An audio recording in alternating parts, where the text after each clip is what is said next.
Une question à la une de cette édition, comment garantir un plus grand succès des agents publics burkinabés aux postes internationaux? Question au cœur d'une conférence publique à Ouagadougou. L'idée est du secrétariat permanent de la coordination des écoles et centres de formation professionnelle qui veut ainsi faire rayonner le Burkina Faso sur la scène internationale via la valorisation de l'expertise nationale. Actualité à suivre. À suivre également le suivi de la campagne agricole dans la province du Namentenga, de bonnes récoltes en perspective malgré un début tardif. Comme vous le voyez, les spéculations sont au stade de montaison et ou floraison. Visite commentée dans un instant. Bonjour et merci de nous suivre. Carnet d'audience du président de l'Assemblée législative de transition pour commencer. Aboubakar Togoyeni a reçu ce matin une délégation de la Commission nationale des droits humains. Elle est allée lui faire le point des préparatifs du Forum national des défenseurs des droits humains prévu en mi-septembre, mais aussi solliciter l'accompagnement de l'institution pour la réussite du Forum. Kwalen Ebié et bienvenue Taoussa.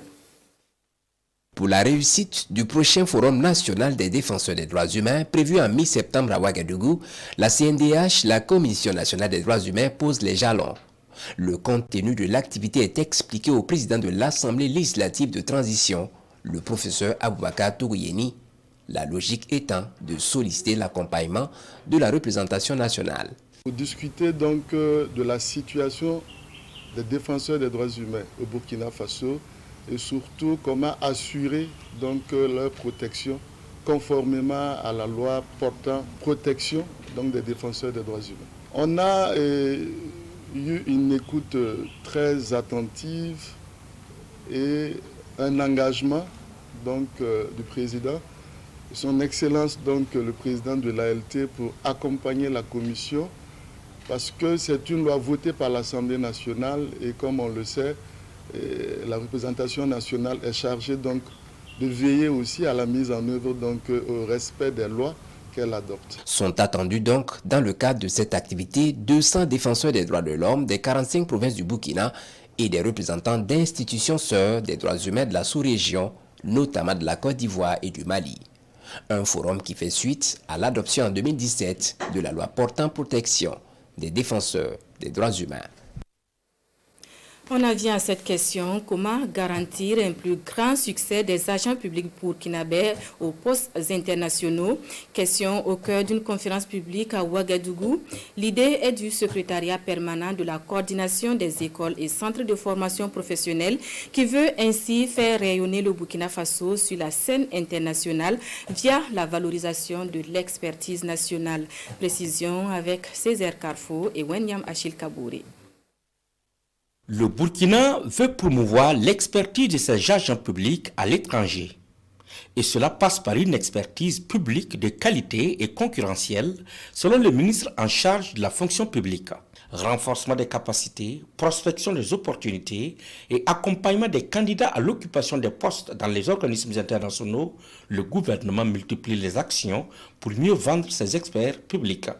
Cette conférence s'inscrit dans ce cadre. Elle vise entre autres à outiller des participants sur les connaissances de base pour construire un profil académique et professionnel adéquat. Renforcer les capacités des participants sur les méthodes de recherche des offres et recrutement à l'international. Outiller les participants de connaissances de base pour la rédaction des documents de candidature à l'international. Et c'est lui, coordinateur pays à l'Organisation mondiale du commerce, OMC, qui est venu partager son expérience. Les Burkinabés, de façon générale, on a beaucoup de compétences. Mais c'est par manque de formation, j'allais dire. Celui qui est décidé à aller à l'international, il faut se former, il faut s'informer. Quand on n'est pas formé, qu'on n'a pas l'information, on ne peut aller nulle part. Donc il faut déjà prendre conscience qu'on va à l'international, que l'international a ses contraintes. On a parlé de la langue. Si vous voulez aller travailler à l'international, vous ne comprenez pas l'anglais, c'est compliqué. En dehors de ça, il faudra aussi qu'il y ait un accompagnement. Cette conférence publique est une initiative du secrétariat permanent de la coordination des écoles et centres de formation professionnelle. L'accompagnement du ministère des Affaires étrangères et de celui en charge du commerce sont nécessaires pour l'atteinte des objectifs, précise le premier responsable du département en charge de la fonction publique. Le Conseil des collectivités territoriales de l'UEMOA, lui, veut faire de la décentralisation financière un catalyseur du développement local, d'où l'idée de l'actualisation du livre blanc sur la décentralisation financière élaboré en 2014. Une réactualisation en vue de disposer de données consensuelles et faire avancer le processus. Sur l'atelier de restitution, nous en savons davantage avec Souleymane Sanou et Mariama Tamboura. Il est question à cet atelier de faire l'analyse du rapport provisoire de l'étude d'actualisation du livre blanc sur la décentralisation financière, un livre institué en 2014 avec pour objectif d'initier une dynamique communautaire pour aider à construire l'autonomie financière des collectivités territoriales. 8 ans après, une révision de ce document s'impose afin de disposer de données actualisées et de façon consensuelle dans les États membres de l'UEMOA. Il est important pour nous que ce que nous proposons aux États soit en phase avec les exigences de l'heure actuelle. Donc c'était utile que nous remettons les choses dans leur contexte et il y a plus de pression fiscale aussi au niveau des États. Les dépenses au niveau des États maintenant sont plus d'ordre sécuritaire, donc c'était important pour nous aussi de revoir, de mettre en balance toutes ces exigences. À cette rencontre également, les différents acteurs marquent un arrêt pour évaluer les acquis du livre blanc et ce depuis son élaboration. On a pu élaborer une directive communautaire sur le financement de la décentralisation. Et dans cette directive communautaire, on veut amener les États à verser 20% de leur budget aux collectivités territoriales sur la base d'un contrat de confiance entre l'État et les collectivités. Le deuxième output qu'on a pu avoir à partir du livre blanc de la décentralisation, c'est de mettre en place, n'est-ce pas, un mécanisme de financement des collectivités territoriales. Il est attendu donc des participants la formulation de recommandations à même de permettre de produire un document de plaidoyer qui cadre avec les exigences du moment. Toute chose qui va permettre d'appuyer et de soutenir les collectivités locales et répondre aux besoins des populations. Promotion du civisme et de la participation citoyenne au Burkina, un plan d'action 2022-2026 en cours d'élaboration. Le projet de plan était soumis hier à l'appréciation des acteurs de la protection des droits humains venus des 13 régions du pays. Il est attendu des propositions afin de sortir un document qui réponde aux aspirations de l'ensemble des acteurs. Le compte rendu de l'atelier de validation avec Draman Sou. À cet atelier de validation, le projet de plan d'action national de promotion du civisme et de la participation citoyenne sur les 2 prochaines années est passé en revue par les acteurs de la promotion des droits humains. Il s'agit pour ces participants de faire des propositions en vue de renforcer davantage le civisme au Burkina Faso. En particulier dans la situation actuelle que nous vivons, c'est-à-dire la question donc du terrorisme ambiant à laquelle nous nous trouvons.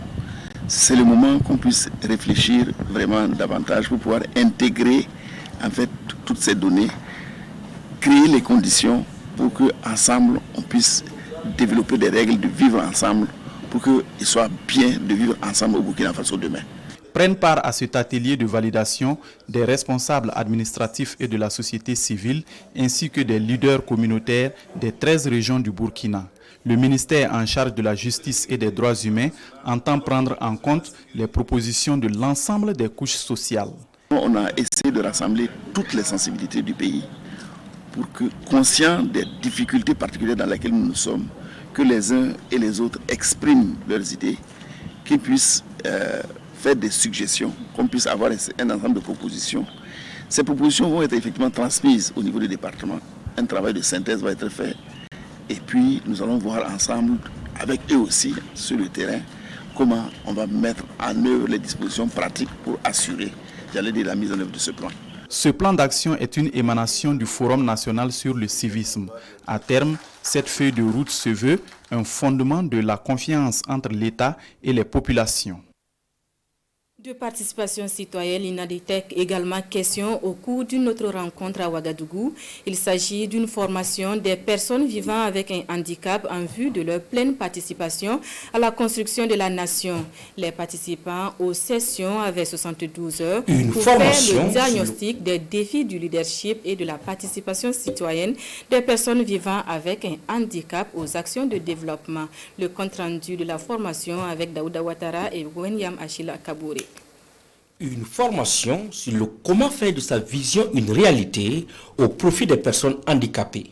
L'initiative est du ministère en charge de la solidarité nationale et de l'action humanitaire qui constate que malgré les multiples textes en vigueur au Burkina pour la promotion des droits de ces personnes, force est de constater que leur élan est souvent freiné par certains obstacles. C'est la méconnaissance des textes, c'est le manque d'estime de soi, c'est des questions donc d'organisation et de management et de leur organisation.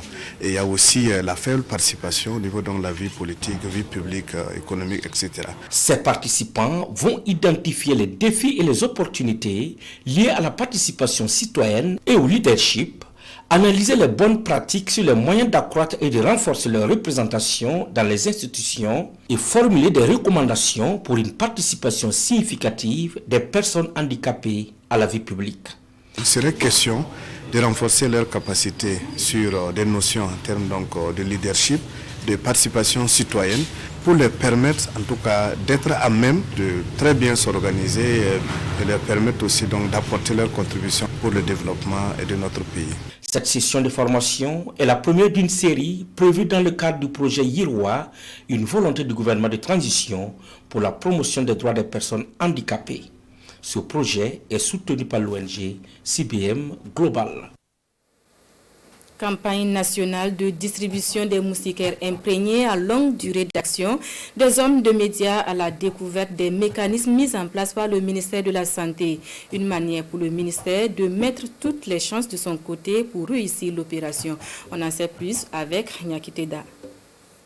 Plus de 16 millions de moustiquaires mobilisés pour un coût d'environ 40 milliards de francs CFA, le ministère de la Santé prend une option sérieuse pour doter l'ensemble de la population de moustiquaires imprégnés à longue durée d'action. Avec plus de 12 millions de cas de palu, dont 600 000 cas graves pour 4 370 décès en 2021, la situation commande des actions fortes, selon Dr Gauthier, coordonnateur national de lutte contre le paludisme. La campagne est alors plus qu'une nécessité au dire du Dr Tougouri. Et cette campagne, 5e du genre pour le Burkina, est une décision du gouvernement avec pour enjeu faire du Faso une nation sans palu par la dotation de moustiquaires nouvelle génération. Avec les résistances, nous avons les moustiquaires qu'on appelle moustiquaires de nouvelle génération, qui sont, comme je vous ai dit, des moustiquaires dont on utilise au minimum 2 insecticides pour faire face à la résistance. Donc, c'est des moustiquaires qui combinent au niveau de la barrière chimique 2 insecticides où on utilise un élément pour pouvoir mieux imprégner l'insecticide pour pouvoir protéger en fait. Donc, c'est pour ça qu'on les appelle des moustiquaires de nouvelle génération pour faire face en fait à la résistance. La campagne 2022 se veut spécifique, alliant à la fois qualité des moustiquaires et digitalisation des données. Dans tout le Burkina, nous allons avoir des moustiquaires de nouvelle génération. En fait, je ne l'ai pas dit, mais ça coûte doublement cher par rapport aux moustiquaires standards. Donc ça, c'est une particularité. C'est ça qui fait que le coût remonte peut-être à 40 milliards pour acquérir. Parce qu'on s'est rendu compte que ça ne sert pas de donner une moustiquaire à quelqu'un si ça ne veut pas protéger la personne. Donc nous avons travaillé à ce que vraiment cette année, dans tout le Burkina, nous puissions avoir des moustiquaires de nouvelle génération. Deuxième innovation, c'est que nous avons des moustiquaires, la digitalisation, comme je vous ai dit, c'est une particularité où nous allons pouvoir avoir des données de qualité et pouvoir mieux estimer notre population pour que lors de la distribution, quelqu'un ne vienne pas et dit qu'il avait droit à 4 moustiquaires, on lui donne 3. Les moustiquaires ont une durée de vie de 3 ans après 20 lavages, selon le coordonnateur national de lutte contre le paludisme. La campagne de distribution sera lancée le 30 août prochain à Boussouma, dans la province de Salmantenga.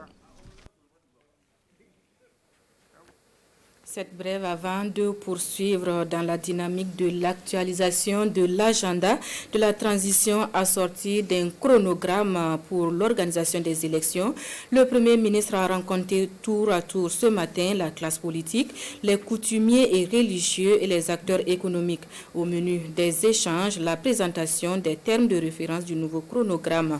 L'objectif de cette démarche participative est de recueillir les préoccupations et suggestions de toutes les forces vives de la nation en vue d'aboutir à un chronogramme consensuel. Démarche saluée par tous. Toutefois, l'ex-majorité demande l'implication des politiques dans le comité technique de finalisation des termes de référence. Nous y reviendrons plus en détail dans nos prochaines éditions. Un tour à présent dans les champs et nous allons prendre le pouls de la campagne agricole dans le Namentenga. Malgré un début tardif de la dite campagne, la physionomie des champs augure de bonnes récoltes. Les spéculations sont au stade de montaison et ou floraison. Le suivi est fait pour nous par Martin Ouedraogo et Yacouba Kouala. La campagne agricole de 2022 présente bonne mine dans la province du Namentenga. Dans les villages du Zouamba, Roatenga, Kolorsom et Kiersom, le mil dans son ensemble est en montaison, le maïs en phase de maturité et le nibi en floraison. Cette physionomie donne une lueur d'espoir aux producteurs. La campagne agricole est bonne. Au début, il ne pleuvait pas régulièrement. Présentement, il pleut. Nous faisons les cordons pierreux, les demi-lunes et les ailes dans nos champs. Notre seule angoisse, c'est la cherté de l'engrais. Un sac se vend à 33 000 francs. Jusqu'à présent, la campagne va bien. Si la pluie se termine à bonne date, nos récoltes seront bonnes. Pour les responsables en charge de l'agriculture, les terres cultivables sont arides dans le Namentenga. Par conséquent, ils ont accompagné les producteurs agricoles sur les pratiques des nouvelles techniques culturelles, d'où cette physionomie. Vu la rareté des pluies, nous avons conseillé à nos producteurs d'utiliser les techniques culturelles améliorées, c'est-à-dire les bonnes pratiques agricoles en utilisant les techniques de CS-DRS. Si nous faisons les techniques de récupération des sols, nous voyons que même en cas d'absence de pluie, les sols restent toujours humides et ça permet aux cultures de bien se développer.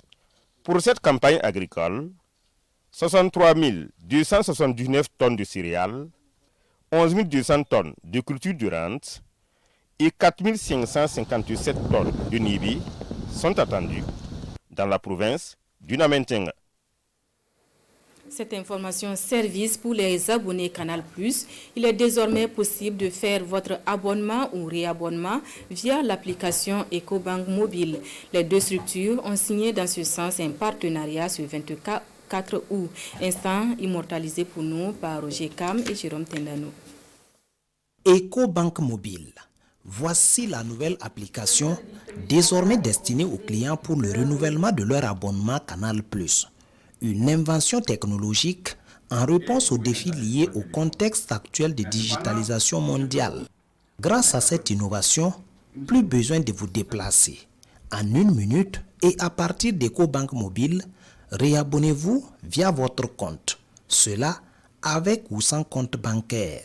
Ce qui a motivé ce partenariat, c'est le désir pour EcoBank comme pour Canal+, de toujours apporter plus de satisfaction et de simplification à ses clients. Donc c'est tout naturellement qu'on a décidé de s'unir pour faire ce partenariat, puisque nous sommes sur d'autres sujets des partenaires de longue date. Donc on a choisi d'enrichir cette application d'EcoBank Mobile et on espère pouvoir faciliter la vie de nos clients. L'application EcoBank Mobile offrait déjà une panoplie de services, mais comme je l'ai dit, il manquait véritablement ce service-là pour en faire une application de référence. Aujourd'hui, nos 700 000 clients actuels peuvent payer leur abonnement Canal en étant chez eux de façon très conviviale, de façon très autonome à n'importe quelle heure. Ces deux partenaires sont donc dans une dynamique orientés vers le numérique pour la satisfaction de leurs clients à travers de nouvelles fonctionnalités. Le partenariat entre EcoBank et Canal+ est historique, disent-ils, et en perspective, d'autres produits innovants en vue d'offrir plus d'avantages aux clients. La lecture croisée des journaux pour finir, 2 sujets retiennent l'attention. La rencontre nationale des leaders religieux sur l'extrémisme violent et la réorganisation de l'armée. Sekou Zongo a feuilleté les journaux pour nous. Lionel Bilgo, ministre porte-parole du gouvernement, avait annoncé une réorganisation des forces armées nationales. Eh bien, les premières mesures sont connues depuis hier jeudi. Mais quelles sont ces mesures? Les parutions du jour les reprennent en boucle. Dissolution du groupement central des armées, création de 2 régiments ainsi que 3 bataillons, c'est un titre de Aujourd'hui face à ce sujet. Un autre décret annonce la délocalisation de plusieurs corps de troupes à l'intérieur du pays, ajoute Aujourd'hui Faso. Toutes ces mesures répondent à un meilleur plan de maillage territorial, poursuit le journal qui reprend les explications de Lionel Bilgo. Avec la dissolution du groupement central des armées, les bataillons de santé, de justice militaire, d'intendance, du matériel, de commandement et de soutien, le PMK, le centre de formation des opérations de soutien à la paix, tous ces corps de troupes sont temporairement rattachés à l'état-major général des armées, explique l'Express du Faso. Le bataillon des transmissions stratégiques des armées, le bataillon du génie militaire et le bataillon de train sont eux temporairement rattachés à l'armée de terre, ajoute l'Express du Faso. Et puis, prévention de l'extrémisme violent, les leaders religieux et coutumiers s'engagent. C'est un titre du journal de tous les Burkinabés Sidouaya qui résume la rencontre nationale des leaders religieux tenue hier 25 août à Ouagadougou. Une rencontre qui décide de la production et de la diffusion des discours alternatifs pour prévenir le radicalisme et l'extrémisme violent au Burkina Faso.